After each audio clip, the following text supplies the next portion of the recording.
Hello, I'm Joy Mower. I'm the module lead for a module called Exploring Curriculum and Pedagogy. Molly Reynolds here, who is one of our part-time primary education students, and she's going to talk about the way in which she approached this task. As Joy said, I'm currently on the part-time course at level 4, and I'm also working in a primary school in Essex from years 1 to 3. And I felt that this task was really useful for helping us to develop our understanding, like Joy said, of these big questions and the impact that they have on our lives, and also how we approach this in a pedagogical stance and teaching it to children. So, what is your understanding of epistemic insight, and has it had any influence on the way you think about your practice in future?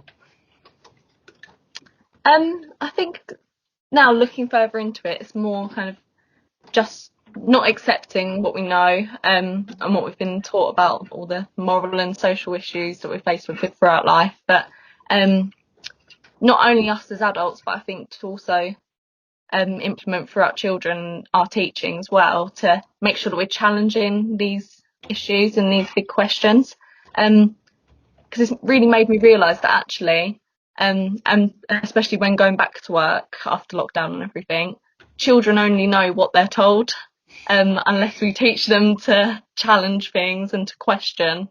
So I think it's really important now moving forwards that I not only suggest to children to challenge ideas, but encourage them to as well, and make these meaningful connections through what they're learning as well in the reality of life around them.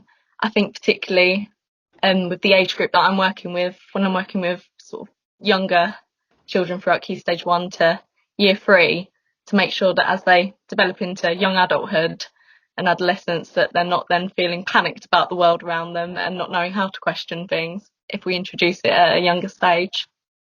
Thank you, Molly, very much for your input on this and for the presentation you did. Thank you.